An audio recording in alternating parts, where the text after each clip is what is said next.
fait, Autre Monde est né d'une idée d'enfant, j'ai envie de dire. J'ai eu envie de faire une petite pause au milieu de tous mes romans un peu noirs, de mes thrillers habituels, de faire une pause et de revenir vers une littérature qui était plus celle de l'imaginaire. Je me rendais compte que dans mes thrillers, je passais énormément de temps sur le terrain à préparer mes livres, à les documenter, à les structurer, et la part d'imagination était quand même moins importante euh, que ce que je pensais, et j'ai toujours adoré inventer des choses. Et j'ai eu envie à un moment de m'amuser. Et Autre Monde est né de cette idée-là, tout doucement.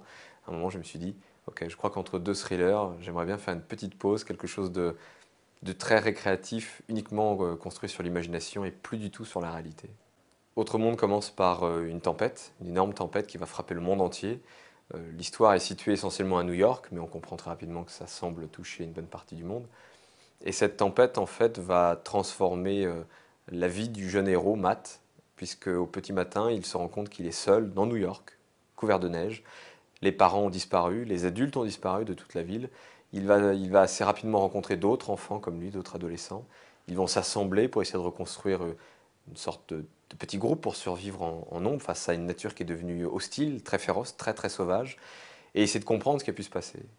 Une des idées de départ d'Autre Monde, en fait, était de poser les questions à l'adulte, mais aussi aux enfants qui seraient amenés à le lire. Qu'est-ce qu'on fait aujourd'hui de notre monde, de notre environnement? Quel est notre comportement? Est-ce qu'on n'est pas dans cet excès dramatique qui pourrait nous conduire à le regretter, à le payer très cher un jour? Dans Autre Monde, on découvre très rapidement que les enfants qui ont survécu s'autoproclament les Pans.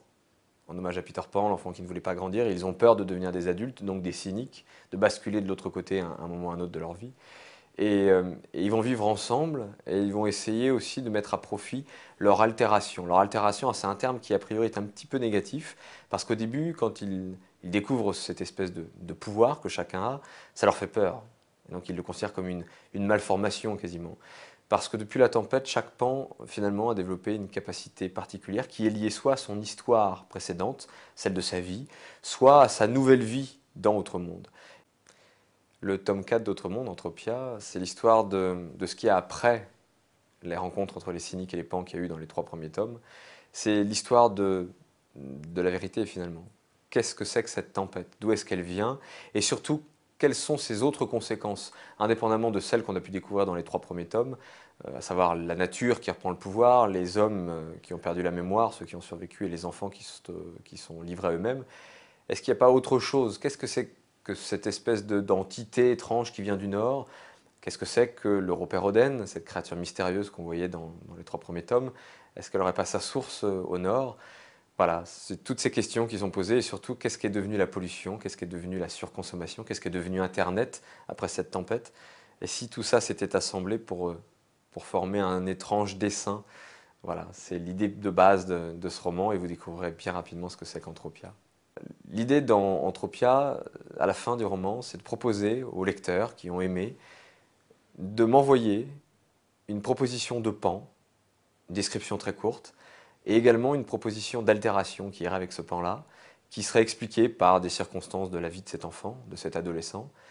Et ensuite, je rassemblerai tout ça, je les lirai, et je sélectionnerai les plus amusantes, les plus intéressantes, et j'en mettrai quelques-uns dans un prochain roman. Quel pan est-ce que je serais? Ça, c'est une très bonne question.